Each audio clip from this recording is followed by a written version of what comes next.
थक गए।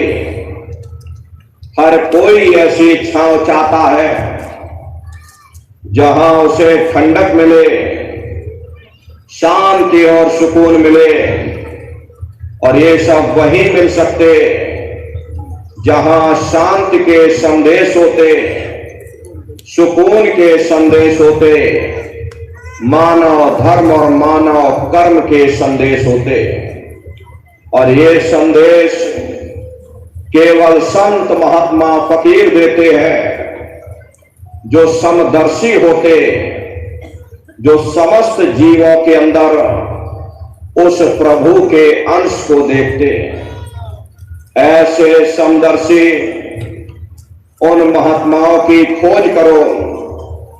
ये मत देखना महात्मा किस जाति के हैं, महात्मा किस बिरादरी के हैं। हर जातियां कर्म के अनुसार बनाई गई, जन्म के अनुसार नहीं। मनुष्य की एक ही जाति है, वो है मानव जाति। और इसी मानव जामे में बैठ करके हमें उस मालिक की भक्ति करनी है। हरे नर नारियों, सुपच जात के भंगी थे, रैदास जी जात के हरिजन थे, मीराबाई जात की छत्राणी थी। अगर वे सब उस मालिक को प्राप्त कर सकते हैं तो आप भी उस मालिक को प्राप्त कर सकते हो। लेकिन बगैर महात्माओं के, बगैर मुर्शिद के कोई भी जीव इस संसार समुद्र से ना कोई पार हुआ और ना ही कोई हो सकता। ये समुद्र ऐसा है जिसके न इस किनारे का पता, न उस किनारे का पता कोई नहीं जान सकता।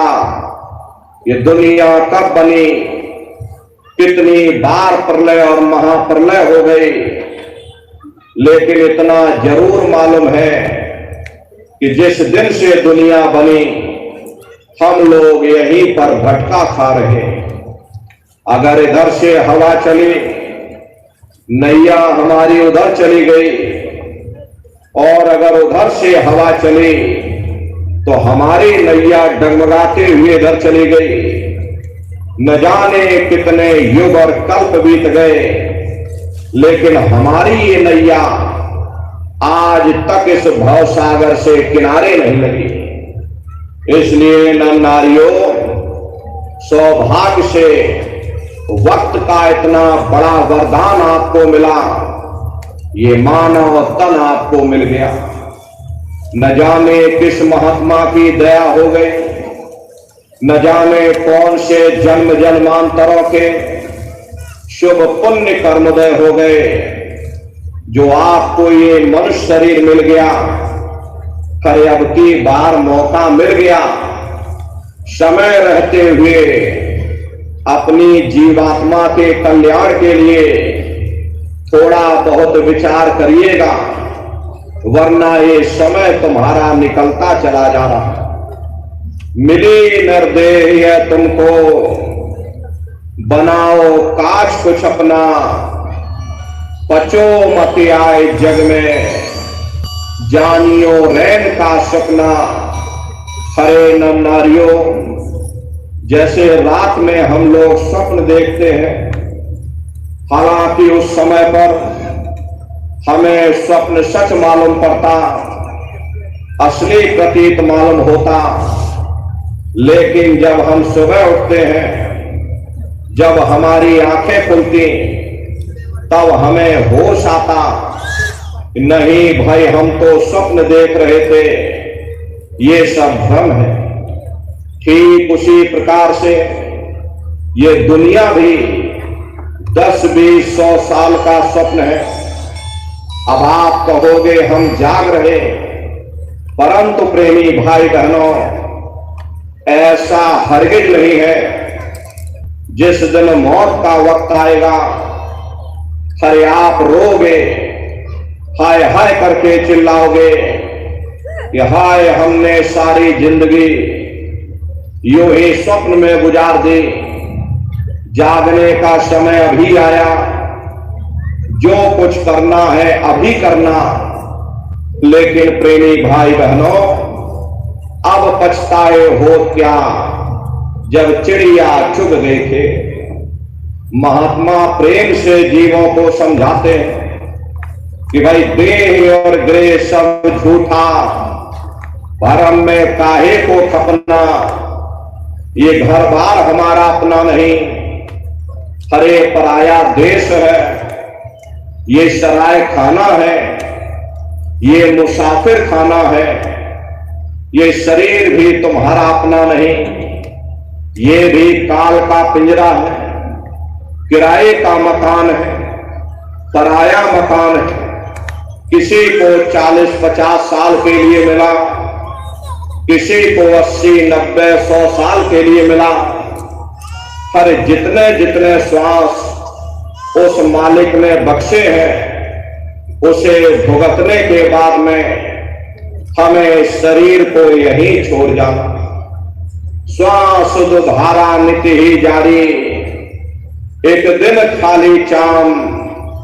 हरे प्रेमी भाई बहनों, एक तालाब पानी से चाहे कितना भी क्यों ना भरा हो, आप एक छोटी सी नाली काट कर खोल देना तो सारा पानी ही तालाब से बाहर निकल जाएगा। ठीक उसी प्रकार से हमारा ये शरीर भी श्वासों का भंडार है। जब तक श्वासों का भंडार जारी है, हम दुनिया के कामकाज में फंसे हुए, दुनिया के कारोबार में उलझे हुए।